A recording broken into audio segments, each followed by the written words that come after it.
মানকাছৰ জিলা সমিতিৰ লগতে যুৱ মৰ্চা মহিলা মৰ্চা ছাত্ৰ মৰ্চাৰ প্ৰতিনিধিবিলাকক লৈ অহা লোকসভা নিৰ্বাচনৰ প্ৰস্তুতি সভাৰ কিছু কাম কাজ আছিল, কিছু আলোচনা আছিল।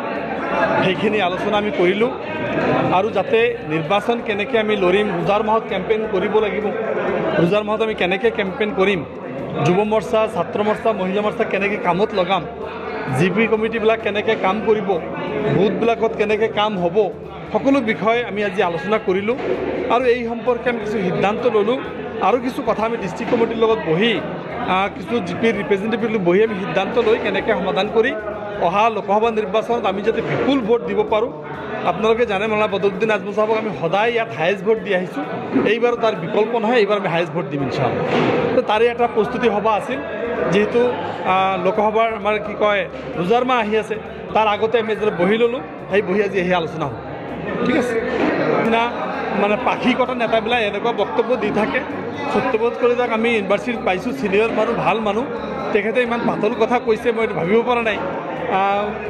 তেখেতসকলে ক'ত থাকিব, বিজেপিৰ পকেটত সোমাই গৈছে, বিজেপিৰ দয়াত দুটা প্ৰাৰ্থী পাইছে, য'ত ল'ব খোজা নাই তাত দুটা প্ৰাৰ্থী দিছে, তাৰপিছত কোন থাকিব নাথাকিব সময়ে ক'ব, মই এইবিলাকৰ এনচাৰ নিদিম। কোনে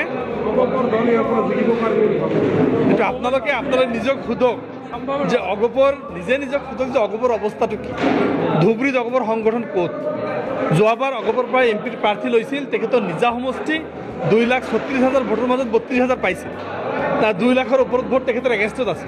এইবাৰ কি হ'ব চিন্তা কৰক।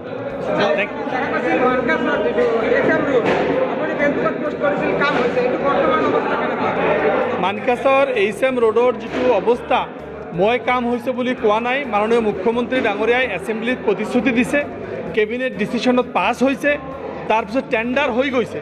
এতিয়া কিবা এটা খেলি মেলি চলি আছে বুলি শুনিছোঁ, তথাপি মই চিফ মিনিষ্টাৰৰ দৃষ্টি আকৰ্ষণ কৰিছোঁ, ইনশাআল্লাহ কাম হ'ব। একে ৰচিদ আলমে মন্তব্য কৰিছে যে আজমলৰ লগত এতিয়া মানুহ নাই, আজমল এতিয়া বটল বিচাৰিব, কি ক'ব? চাওক, একে ৰচিদ চাহাবৰ মই ব্যক্তিগত নকওঁ, তেখেতে যেন 2বাৰ 3বাৰৰ বিধায়ক, তেখেতে জনা বুজা মানুহ, এনেকুৱা কথা নক'লে কংগ্ৰেছে বিশ্বাস নকৰে, সেইকাৰণে কৈ আছে।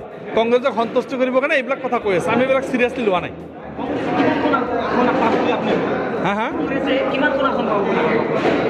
চাওক, কংগ্ৰেছৰ আসন এতিয়া ক'ত পাব কংগ্ৰেছে নিজেই ক'ব পৰা, কোনটো আসন পাব। আমি 3টা খেলিম, বাকী 11টা তেখেতসকলৰ কাৰণে এৰিছোঁ। 11টা তেখেতৰ সংগঠন নকৰে, আজমলক উৎখাত কৰিবৰ কাৰণে আজমলৰ এগেইনষ্টত সিহঁতে লাগি আছে, ৰাইজে প্ৰত্যুত্তৰ দিব। ৰকিবুল হুছেইন ডাঙৰীয়া আমাৰ তাত আহি আছে, চবতকৈ বেছি সম্ভাৱনা কংগ্ৰেছৰ ধুবুৰী। ৰকিবুল হুছেইন ইয়াত আহি আছে জিকিবৰ কাৰণে, সময় গম পাব কিমান ভোট পায়, চিকিউৰিটি থাকিলে ভাল। Thank U.